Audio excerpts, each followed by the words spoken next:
اب آئی ہے وہ آیت اصل میں کانٹے دار آیت جو ہے، جو عورتوں کے حلق سے بہت مشکل سے اترتی ہے، کانٹا بن کر اٹک جاتی ہے۔ الرجال قوامون علی النساء، یہ تمہید تھی ساری، ایک سورہ بقرہ میں تمہید آ چکی تھی، علیہن لہن مثل الذی علیہن بالمعروف وللرجال علیہن درجہ، یہ کہہ کے بات چھوڑ دی۔ آگے آئے لا تتمنوا ما فضل اللہ بعضهم علی بعض، اور مزید اس کے لیے ذہنی جو ہے تیاری کر دی۔ اب آ رہی ہے وہ چیز جو چبھنے والی چیز ہے، الرجال قوامون علی النساء، مرد عورتوں پر حاکم ہے۔ یہ میں ترجمہ زور دے کر رہا ہوں۔ یہ قامہ جو ہے، قامہ جب علا کے ساتھ آئے گا تو کچھ اور معنی ہوں گے، قامہ بے کے ساتھ آئے گا کچھ اور معنی ہوں گے۔ قامہ بے کسی شے کو قائم کرنا، کونوا قوامین بالقسط، اسی سورہ مبارکہ میں یہ آیت آ جائے گی، کونوا قوامین بالقسط، عدل کو قائم کرنے والے بن کر کھڑے ہو جاؤ۔ قامہ علا، کسی کے اوپر، سر پر مسلط ہونا، یہ ہے گویا کہ ایک درجہ حاکمیت ہے۔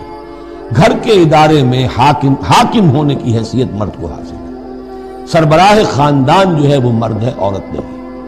عورت کو بہرحال اس کے ساتھ ایک وزیر کی حیثیت سے کام کرنا ہے، یہ ہے اس کا اصل رول۔ اسی لیے میں بیان کر چکا ہوں کہ وہ جو نسیان کا معاملہ تھا، اللہ تعالیٰ نے اس کے اندر چونکہ یہ سیکنڈ رول پلے کرنا ہے اسے یقیناً اس کے جذبات کو جو زیادہ ٹھیس پہنچنے کا امکان رہے گا۔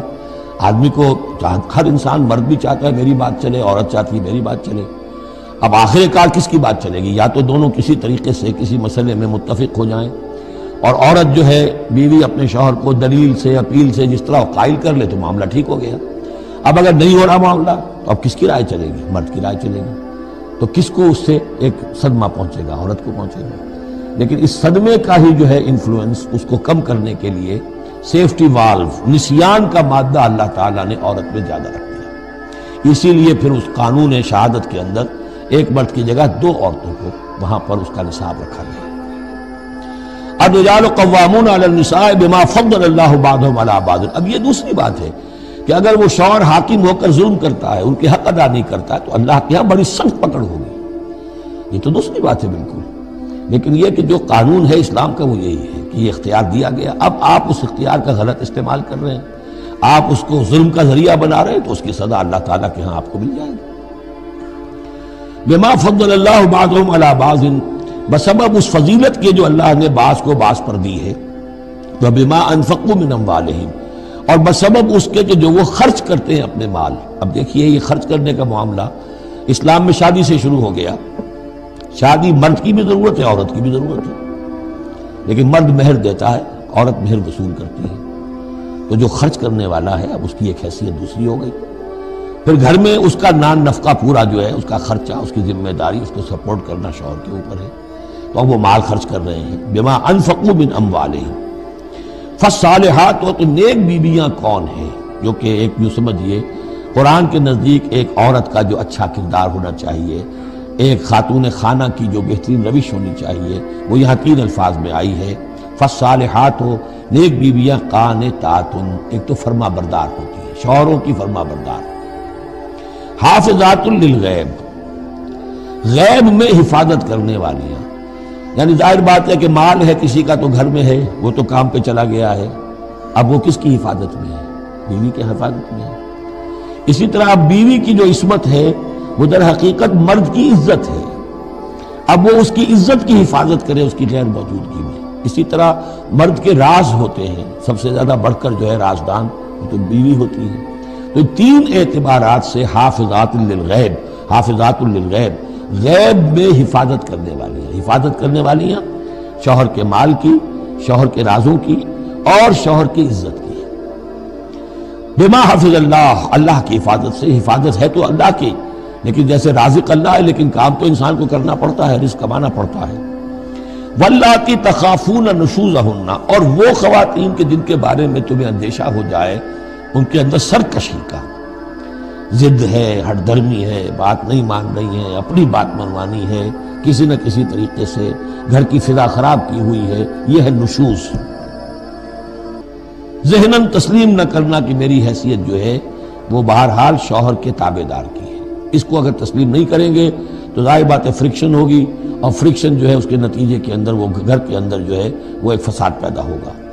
واللاتی تخافون نشوزہن فعظوہن، تو ان کو پہلے تو نصیحت کرو، واہجروہن فی المضاجع، دوسرے تنبیہ کے طور پر ان سے تعلق اپنے بستر علیحدہ کر لو، اور ان کے ساتھ وہ تعلق ذل و شو جو ہے کچھ عرصے کے لیے بند کر دو۔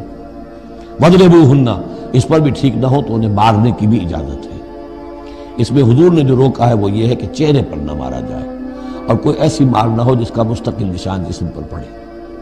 اب یہ چیزیں اللہ کا کلام ہے، اس کے اندر جو ہے کوئی ہمارے لیے کوئی جھجک نہیں ہے، معاشرتی زندگی کو ٹھیک رکھنے کے لیے اس کی ضرورت پیش آئے تو وہ بھی کرنی ہوتی ہے۔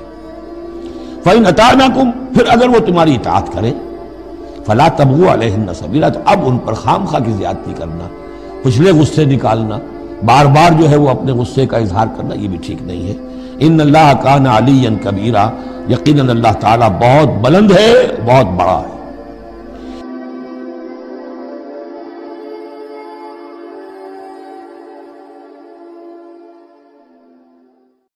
اصل میں بے شمار سچویشنز ہوتی ہیں مختلف، کوئی ایک بات نہیں ہوتی ہے، اس لیے اس الجھن کا کوئی ایک حل نہیں دیا جا سکتا۔ حتی الامکان انسان اپنی کوشش جاری رکھے کہ نہ بیوی کے حقوق جو ہیں وہ ضائع ہوں اور نہ والدہ کے حقوق ضائع ہوں۔ اس میں میرے نزدیک سب سے زیادہ اہم بات وہ ہے جو میں نے اپنے تقریر کے دوران کہی، والدین کو ٹائم دیا جائے، ماں کے پاس بیٹھا جائے، ماں کی باتیں سنی جائیں۔ یہ جو ایک محبت کی پیاس پیدا ہو جاتی ہے وہ ہے در حقیقت کے جو فساد کی جڑ ہے۔ اگر جیسا کہ میں نے کہا تھا بوڑھے والدین کو محض دیکھنا، محبت بھری نگاہ سے دیکھنا، یہ بھی عبادت ہے، تو یہ کمی ہماری طرف سے ہو جاتی ہے۔ ہماری ساری توجہ جو ہے وہ اپنی بیوی، اپنی اولاد پر مرکوز ہو جاتی ہے، والدین کو ہم اگنور کر دیتے ہیں، بس کھانا پینا ان کا ہے، چل رہا ہے، بس ٹھیک ہے، اور کیا ہے۔ لیکن نہیں، وہ پیاس جو آج مغرب میں والدین بوڑھے اولڈ ہاؤسز میں لے جا کے ڈال دیا، ٹھیک ہے یہ فریج بھرا ہوا رہے، کھایا کرو، پیا کرو، یہ ٹیلی ویژن لگا ہوا دیکھا کرو، ہماری شکلیں نظر نہیں آئیں گی۔ ترستے رہتے ہیں اپنی اولاد کو دیکھنے کے لیے۔ اب سے کچھ پہلے تک تو کم سے کم یہ تھا، کرسمس کے لیے منتظر رہتے تھے، کرسمس پر تم کو آ جائے گا نا بیٹا بیٹی، کوئی شکل دکھا جائے گا۔ اب تو کرسمس پر بھی نہیں آتے، باقی اپنے ساتھ گھر میں رکھنا، توبہ توبہ، اس کا تو سوال ہی پیدا نہیں ہوتا۔ ہماری فریڈم کے اندر خامخواہ رکاوٹ ڈالتے ہیں۔ اس میں جو سخت پیاس ہے وہاں کی بوڑھے لوگوں کے اندر، اس کا آپ اندازہ نہیں کر سکتے۔ اللہ کو تو آپ نے مسجدوں میں بند کر دیا، مسجدوں میں رہو، بس یہاں ہم تیری تکبیر بھی کریں گے، جو بھی ہے، جو بھی ہم کچھ تسبیح تحمید کرتے رہیں گے، بازار سے باہر نہ، مارکیٹ میں بھی کوئی اور چیز بڑی ہے، گھر میں بھی بیوی بڑی ہے، کیا کریں، بیوی نہیں مانتی، کیا کریں جی، عورتیں نہیں مانتی۔ بات تو واقعی غلط ہے، آپ جو کہہ رہے ہیں بات صحیح ہے، لیکن کیا کریں، عورتیں نہیں مانتی۔ کون بڑا ہے؟ بڑا تو پھر اللہ نہیں ہے۔ کبر ہو تکبیرہ، اسے بڑا کرو جیسے کہ بڑا کرنے کا حق۔